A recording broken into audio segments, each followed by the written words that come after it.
আজি মই ভজা মাছৰ এটা চাটনি বনাব বিচাৰিছোঁ একদম সহজ পদ্ধতিৰে আৰু এইটো মই শিকিছিলোঁ মোৰ লগৰ ৰীনা বিউটি আৰু মুনৰ পৰা দিল্লীত পঢ়ি থাকোঁতে আৰু এইটো মই আজি বহুত দিনৰ মূৰত বনাব বিচাৰিছোঁ আৰু দিকচুৱে খাই খুব ভাল পায় তাৰ কাৰণে ৰৌ মাছ বা যিকোনো মাছ বাহু মাছো হ'ব পাৰে বাহু মানে ভকুৱা মাছ আৰু এইটো আমি যিহেতু দুজন মানুহ 4 পিচ ফ্ৰাই কৰিছোঁ এতিয়া ফ্ৰাই কৰি আছোঁ আৰু এইখিনি আদা নহৰু পিঁয়াজ কেঁচা জলকীয়া এইবিলাক পিচি মই সৰু খুন্দনাতে পিচিম মিক্সিটো পিচিব পাৰে আৰু নহ'লে পটাটো পিচিব পাৰে পটাত পিচিলে আৰু টেষ্টি লগত পদিনাও দিব পাৰে আৰু পদিনা নৰসিংহ পাত নতুবা আৰু বহুত কিবা কিবি দিব পাৰে যিবিলাক আমাৰ পেটৰ কাৰণে ভাল ভেদাইলতাৰ পাতো দিব পাৰে কিন্তু এইটো মই আজি অকল আদা নহৰু কেঁচা জলকীয়া আৰু অকণমান জিৰা গুড়িৰে মই এই আজি চাটনিটো বনাওঁ কেনেকৈ বনাওঁ আহক চাব কেঁচা জলকীয়া কাটি লৈছোঁ সৰু সৰুকৈ আৰু সেইখিনি এতিয়া খুন্দনাত মই একদম মিহি হোৱাকৈ পিচিছিলোঁ যিহেতু মোৰ পটা গুটি নাই গতিকে মই এইখিনিতে এনেকৈ খুন্দনাতে কৰিছোঁ আৰু মিক্সি মই ব্যৱহাৰ কৰা নাই আৰু একদম গুড়ি হ'ব লাগিব এইটো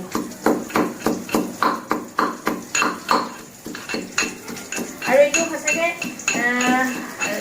ভাল লাগে খাই দাইল তাৰপিছত অকণমান কিবা চব্জি আৰু অকণমান চাটনি হ'লে এনেও অসমীয়া মানুহবিলাকে খাই ভাল পায় মই এইটোৱে ভাল পাওঁ মই একো নাথাকিলে আদা নহৰু পিঁয়াজ আৰু জলকীয়াৰ চাটনি বনাই হ'লেও খাওঁ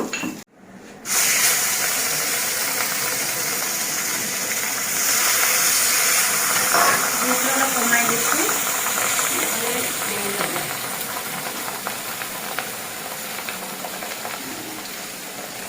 অলমষ্ট মোৰ এইটো পিঠা হৈয়ে গ'ল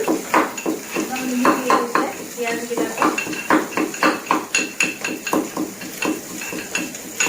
আৰু লগতে মই আজি বনাইছোঁ তিয়হৰ খাৰ আৰু অসমীয়া মানুহে খাৰ খাইটো ভাল পায়েই লগতে মোৰ মানুহজনেও খাই খুব ভাল পায় আৰু ময়ো ভাল পাওঁ মই পানীলাও খাৰ তিয়হৰ খাৰ মই খুব ভাল পাওঁ আৰু মই বেছি স্পেচিয়েল খাদ্যবিলাক বনাব নাজানো অসমীয়া অকণমান গাঁৱলীয়া খানাবিলাক মই বনাই ভাল পাওঁ খায়ো ভাল পাওঁ খুৱায়ো ভাল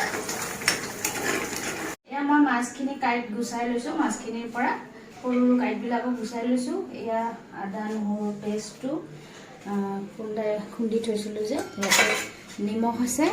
এতিয়া মই এই মাছখিনি মই আগতে পিচি ল'ম তাৰপিছত আৰু এবাৰ আদা নহৰু পেষ্টৰ লগত পিচি দিম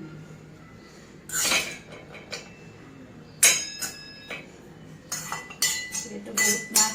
নহয় একেবাৰতে মোৰ পিছা হ'ব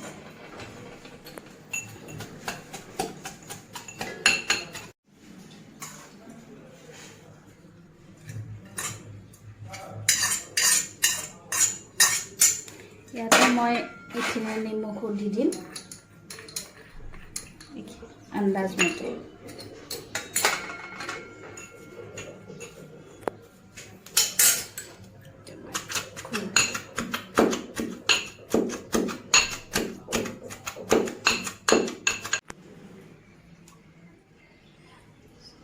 আনি থোৱা ধনিয়া আছিলে অকণমান ধনিয়াখিনি সৰু সৰুকৈ কাটি মাছৰ পিটিকাটোৰ ওপৰত ছটিয়াই দিম আৰু যদি আপোনালোকক এক্সট্ৰা জলকীয়া লাগে তেতিয়াহ'লে সৰু সৰুকৈ ধনিয়াৰ লগত জলকীয়া কাটিও দি থ'ব পাৰি আৰু শেষত নাপাহৰিব নিমখটো ঠিকে হৈছেনে নাই আৰু অকণমান সৰিয়হৰ তেল ওপৰত দি আৰু এবাৰ পিটিকি ল'লে বেছি সোৱাদযুক্ত হ'ব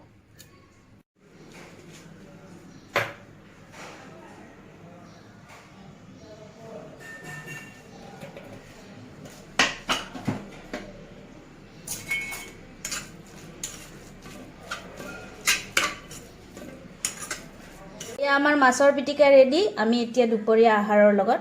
পৰিবেশন কৰিম থেংক ইউ ছ' মাছ।